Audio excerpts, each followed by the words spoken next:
Good morning students, welcome in mathematics class. तो आपने देखा कि पिछले वीडियो में हमारी प्रश्नावली चल रही थी 16.3 प्रश्नावली के लगभग क्वेश्चन हम कर चुके हैं। दो क्वेश्चन हमारे अभी बाकी हैं जो मैं आपको इस वीडियो में बताऊंगा। एग्जाम्पल नंबर 11 और क्वेश्चन नंबर 14, दोनों ही क्वेश्चन बहुत ही जोरदार, ठीक है ना, बहुत ही अच्छे क्वेश्चन हैं।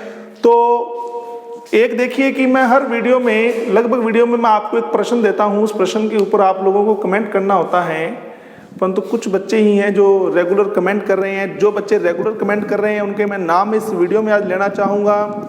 एक तो है रौनक हरिद्वाल, दिव्यांशु और विशाखा चौधरी, अमित नेहरा, सत्यजीत महिला, निखिल, पलक और राजेंद्र खद्दा और संगीता, टीना, सोनम और निशा खोखर। ये वे बच्चे हैं जो रेगुलर कमेंट कर रहे हैं, हर वीडियो में उनका देखता हूं। अभी ये मैं बात कर रहा हूं जस्ट जो आपका पीछे का जो वीडियो था उसकी मैं बात कर रहा हूं, जिसमें हमारा आंसर था बी ऑप्शन, बिल्कुल सही था, ठीक है ना। बी ऑप्शन उसमें क्या था, बिल्कुल राइट था। उस वीडियो के कमेंट मैंने यहाँ पर लिए हैं। तो आप सब बच्चों से मेरा विशेष अनुरोध है कि आप जो क्वेश्चन मैं आपसे पूछूं उसका आप कमेंट जरूर करें। तो देखिए आज का जो हमारा प्रश्न रहेगा, देखिए क्या रहेगा कि आज का जो हमारा प्रश्न है, बड़ा देखना कि एक घनाभ की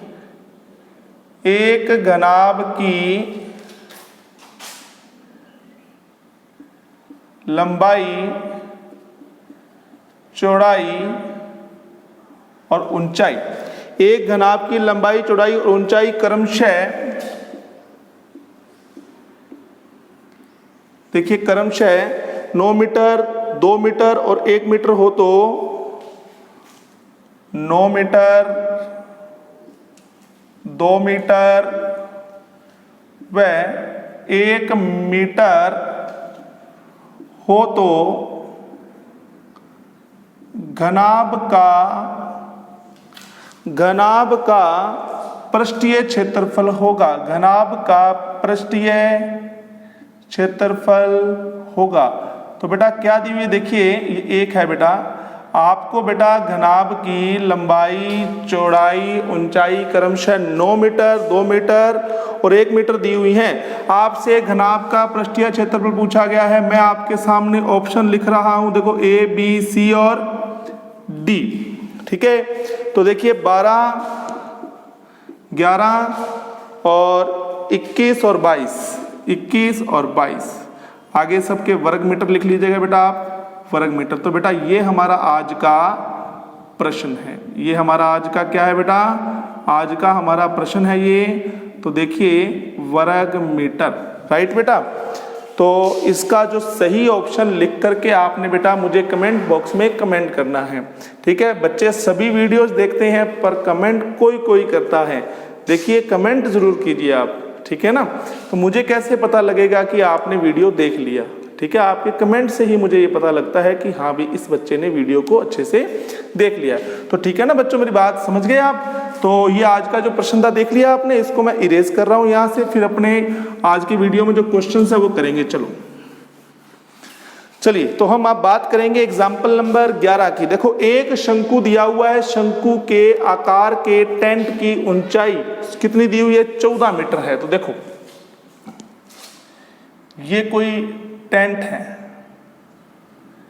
ये कैनवास का एक टेंट बना हुआ है ऐसे, ठीक है ना। तंबू ने देखा, तंबू आपने तंबू को दूर से देखोगे, ठीक है।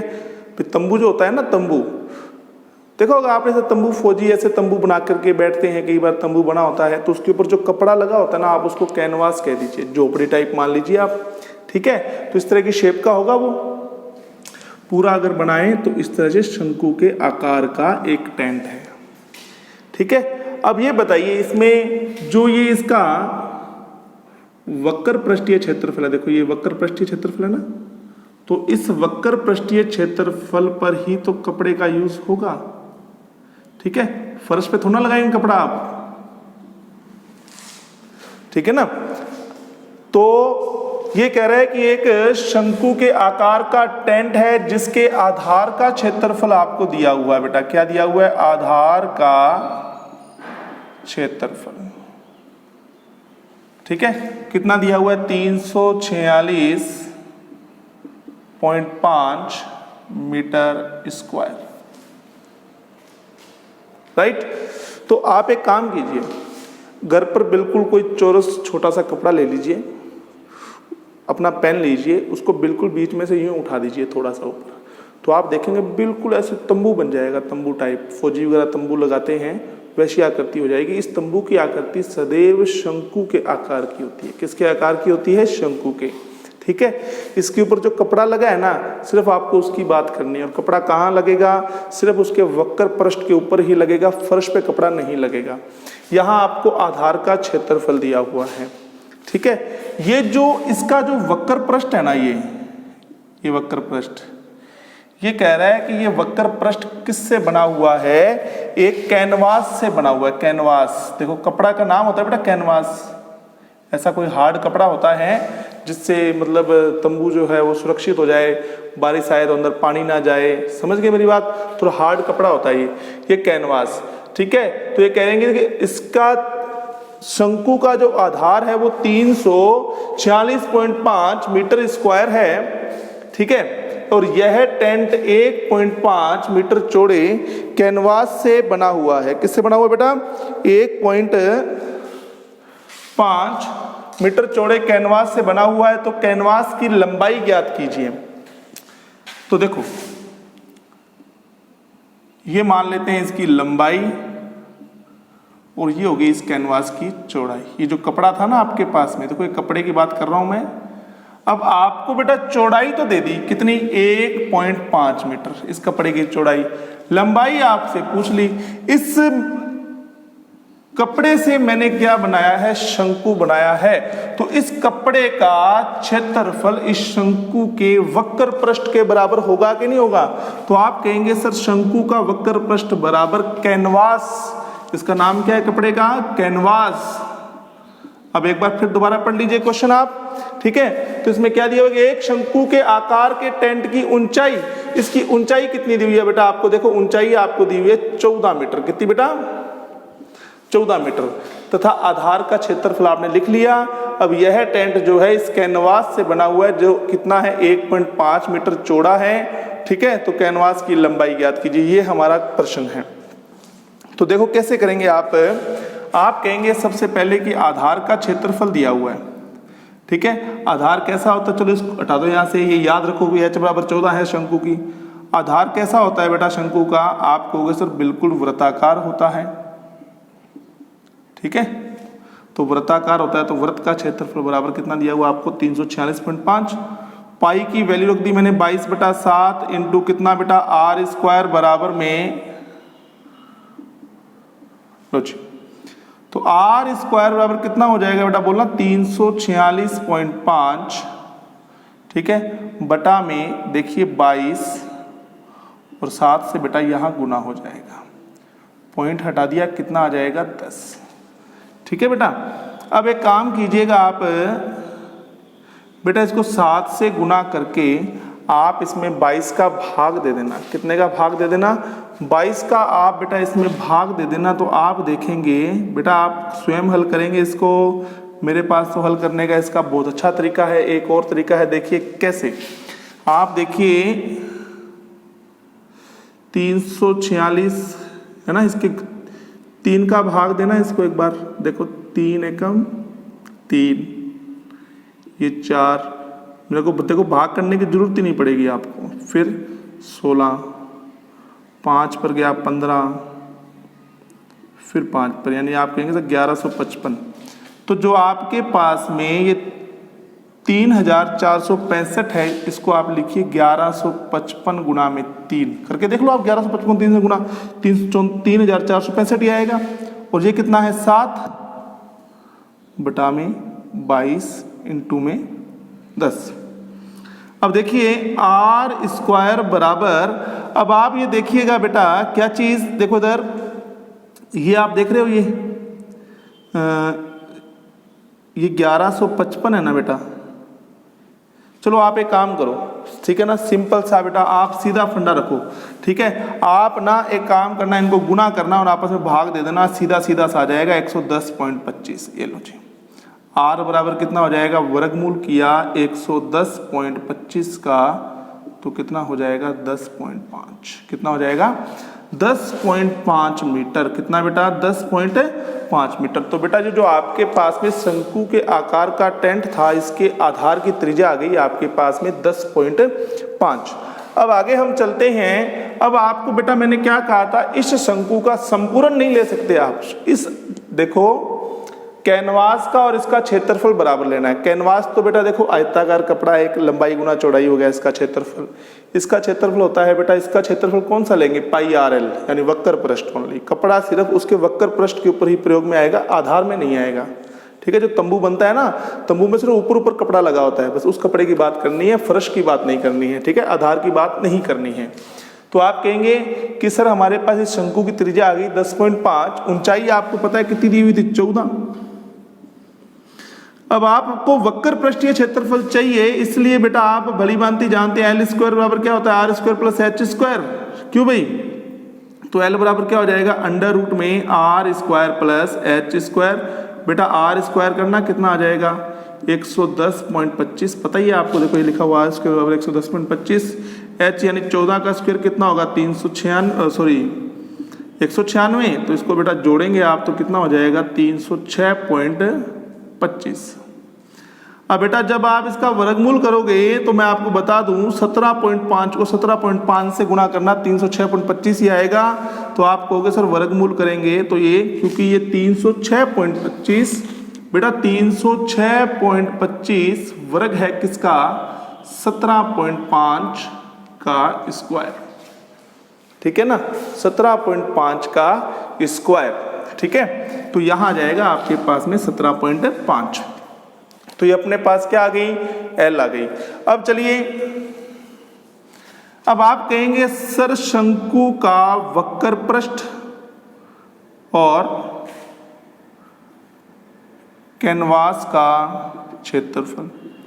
शंकु का वक्र पृष्ठ क्या होता है बेटा, बोलना पाई आर एल, और ये कितना होता है लंबाई गुना में कितना बेटा चौड़ाई, ठीक है ना। क्योंकि इस कैनवास से ये शंकु का वक्र पृष्ठ बना है, इसलिए कैनवास का क्षेत्रफल शंकु के वक्र पृष्ठ के बराबर हो जाएगा, ठीक है। मैंने तंबू की बात की थी, तंबू आपने देखा है, फौजी वाले तंबू होते हैं, वही मान लो मैं आपको एग्जांपल दे रहा हूँ, तंबू नुमा टेंट है आपके पास में, एक यानी शंकु के आकार का टेंट है ये, ठीक है। शुरू में मैंने एक छोटा सा एक्सपेरिमेंट बताया था, आप करके देखिएगा घर पे, ठीक है।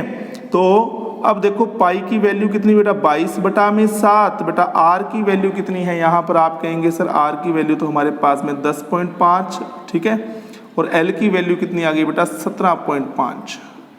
बेटा लंबाई बेटा आपको ज्ञात करनी है, चौड़ाई बेटा आपको कितनी दी हुई है 1.5, ठीक है। अब आप कहेंगे सर ये पॉइंट से पॉइंट हट गया और 15 से कट गया 7 पर, 15 7 105, ये 7 से 7 कट गया बेटा आपके पास में। अब 17.5 को जब आप 22 से गुना करेंगे ना बेटा, तो करके देखिएगा गुना कितना आता है आपके पास में बेटा, आप देखेंगे 38.5 मीटर आपके पास में आ जाएगा। तो आप कहेंगे कैनवास की लंबाई, बेटा करके देखिएगा, कैलकुलेशन कुछ नहीं करना, आपने 17.5 को 22 से गुना करना है, ठीक है। 17.5 को आपने 22 से गुना करना है, 38.5 मीटर कैनवास की लंबाई आपके पास में आ जाएगी।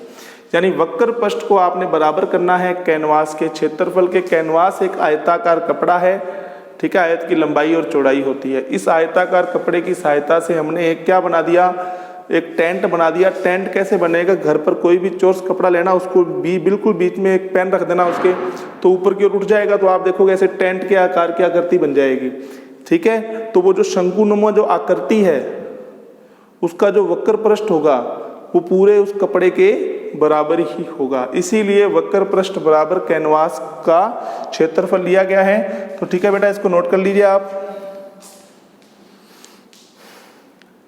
इरेज कर दें। चलो अब आप सभी बेटा क्वेश्चन पढ़ लो, 14 नंबर क्वेश्चन, क्वेश्चन नंबर 14 पढ़ लीजिए आप ध्यान से। क्या है प्रश्न नंबर 14 हमारे पास में, देखिए प्रश्न नंबर 14 हमारे पास में क्या है, देखिए एक त्रिज्याखंड की त्रिज्या 12 मीटर सेमी और कोण 120 डिग्री है, तो इसकी सीधी कोरों को संपाती करके एक शंकु बनाया जाता है, इस शंकु का आयतन ज्ञात कीजिए। तो देखिए बेटा सुनो ध्यान से कि आपको एक त्रिज्याखंड दिया गया है। बेटा क्या दिया गया आपको, एक त्रिज्याखंड बेटा आपको इस तरह से दिया हुआ है। देखिए इस तरह का बेटा त्रिज्याखंड होता है। देखो त्रिज्याखंड क्या करती है, ऐसे होती है, ठीक है। इस त्रिज्याखंड की ये जो आप देख रहे हो ये क्या होगी, त्रिज्याखंड की त्रिज्या तो होगी, ये त्रिज्याखंड मान लेते हैं हमने ऐसे, और ये त्रिज्याखंड का क्या है, चाप, ठीक है। ये त्रिज्या कितनी बेटा 12 सेमी, इस त्रिज्याखंड की त्रिज्या कितनी 12 सेमी, और ये कितना है 120 डिग्री। अब देखिए ये देखिए मैंने आपके सामने एक एग्जांपल के तौर पर देखो एक आकृति ली है, ये त्रिज्याखंड है, ये एक त्रिज्याखंड है, ठीक है। ये त्रिज्याखंड की आकृति आपको दिख रही है ऐसे, ये देखो आप, इस मतलब त्रिज्याखंड की आकृति का मैंने एक कागज ले लिया। तो अब देखिए आप इससे शंकु कैसे बनाएंगे, समझिएगा आप सारी बात। इसकी कोरों को संपाती करके, ये बेटा इसकी कोरें हैं, ये इसकी कोरों को आपस में यूं संपाती कर दो। आप यूं मिलाओगे ना आप इनको ऐसे, ये देखो यूं करके, जैसे ही आप इनको मिलाओगे तो बताओ ये किस तरह की आकृति बन जाएगी आपके पास में। तो आप कहोगे सर ये तो शंकु बन गया। क्या बन गया बेटा, ये शंकु बन गया। थोड़ा टिक नहीं रहा है, सिर्फ एग्जाम्पल देने के लिए समझा रहा हूं मैं आपको कि आपकी समझ में आ जाए। देखो ये शंकु बन गया बेटा। अब ये शंकु का क्या हो गया, आधार, ये हो गया इसका वक्र पृष्ठ, ये हो गई इसकी तिर्यक ऊंचाई। क्या हो गई, ये तिर्यक ऊंचाई। पहले क्या थी, ये त्रिज्याखंड की त्रिज्या। अब शंकु के जब इन कोरों को आपस में यूं मिला दोगे, इस तरह की आकृति बनाओगे, तो वो त्रिज्या जो थी त्रिज्याखंड की वो क्या करेगी, शंकु की तिर्यक ऊंचाई का काम करेगी, ठीक है। और जो ये चाप था ना नीचे, चाप देखो यही तो था आपका चाप, ये चाप की लंबाई थी। ये जब ये किनारा इस किनारे से आके इस तरह से मिल जाएगा, तो देखो इस तरह से मिल जाएगा, तो नीचे का जो आधार होगा वो वृत्ताकार होगा, ठीक है। नीचे का जो आधार होगा बेटा वो क्या होगा, वृत्ताकार। यानी ये वृत्त जो है, इस वृत्त की जो परिधि होगी, आधार की जो परिधि होगी वो क्या हो जाएगी, इस त्रिज्याखंड के चाप के, देखो ये जो इसका आधार जो है ये वृत्ताकार है। मैंने फॉर एग्जाम्पल आपको बताया है। तो जो वृत्त है ना, आधार जो हमारे पास में वृत्ताकार जो आधार है, इसकी जो परिधि होगी वृत्त की वो किसके बराबर होगी, टोटल चाप की लंबाई के बराबर, ठीक है। अब दिमाग लगा लीजिएगा आप, मैंने आपको बेसिक बता दिया है। तो आप कहेंगे कि सर इसकी कोरों को संपाती करके जब आप इस तरह का एक शंकु बनाएंगे, ठीक है ना, तो ये शंकु की क्या हो जाएगी, तिर्यक ऊंचाई 12 सेमी, ठीक है। अब आपको चाहिए, ठीक है, त्रिज्या। तो आप कहेंगे सर ये हो गई परिधि, ठीक है। तो आप कहेंगे सर चाप बराबर क्या हो जाएगी, परिधि। अरे चाप क्या बन गया, ये चाप ही तो क्या बन गया, वृत्ताकार होने के बाद वृत्ताकार बन गया। यानी इस चाप की लंबाई बराबर आएगी किसके, परिधि के। और चाप की लंबाई कितनी होती है, पाई आर थीटा बटा में 180 डिग्री। और यहाँ बेटा परिधि कितनी होती है, 2 पाई। देखो दोनों की त्रिज्या को अलग अलग सिंबल से दर्शाना, ये स्मॉल आर है तो वो कैपिटल आर ले लेना। पाई की वैल्यू सब में बराबर होती है, पाई कट गया। आर बताओ कितना था त्रिज्याखंड का, 12। थीटा कितना था बेटा 120, बटा में कितना 180, बराबर में कितना 2r। 0 से 0 बेटा कट गई, 6 के पहाड़े से 2 पर, और ये 3 पर, और 3 के पहाड़े से कितने पर, ये 4 पर, ठीक है। और ये 2 से 2 कट गया। तो आप कहेंगे सर r का मान हमारे पास में आ गया 4 सेमी। तो बताओ इस शंकु की त्रिज्या कितनी आ गई आपके पास में, 4 सेमी। अब आपसे पूछा हुआ है शंकु का आयतन। शंकु का आयतन कितना होता है, 1/3 पाई आर स्क्वायर h। तो आप कहोगे सर तिर्यक ऊंचाई मेरे पास में है, कितनी है बोलो, 12। आर आपने निकाल लिया, आपको h चाहिए, तो h क्या हो जाएगा, देखो ये वाला रिलेशन आप सभी जानते हैं, l स्क्वायर बराबर में R square plus h square. तो h बराबर हो जाएगा l square minus R square वर्गमूल में। तो बताओ l स्क्वायर कितना 144 माइनस कितना 16, h अंडर रूट में कितना आ गया 128। सभी बच्चे 128 का वर्गमूल करेंगे और 128 का वर्गमूल आएगा 1131 सेमी। बेटा ध्यान रखिएगा, बेटा करके देखो, वर्गमूल बहुत सिंपल है। 1100 कितना आएगा, 31 सेमी आएगा। ठीक है, तो ये आपके पास में आ गया h। अब आपसे पूछा हुआ है शंकु का आयतन। शंकु का आयतन आपसे पूछा गया है बेटा, तो शंकु का आयतन कितना होता है, बोलो 1/3 पाई आर स्क्वायर एच। तो आप कहेंगे सर 1/3 पाई की वैल्यू देखो बेटा, कई जगहों पर 3.14 से आंसर आ रहा है, कई जगहों पर 22/7 से आंसर आ रहा है। तो आप कोई भी रख लेना। अगर आपका बुक का आंसर 22/7 से नहीं आ रहा है तो 3.14 रख के देखना, घबराना मत, पेपर में साफ साफ लिखा हुआ आएगा कि पाई की वैल्यू क्या लेनी है। आर कितना था बेटा 4, तो 4 × 4 × 11.31। अब बेटा आप इसको हल कर लेना, ये आ जाएगा 189.40 या फिर आ जाएगा 189। अगर 3.14 से करते हैं तो ये आएगा आपका आंसर, और अगर आप 22/7 से करते हैं तो आपका आंसर आना चाहिए 189.60 या 61 लगभग। किससे करेंगे, जब आप 22/7 से बेटा। ठीक है, ये आपके पास में आयतन हो जाएगा। तो आज के लिए बेटा धन्यवाद, थैंक यू।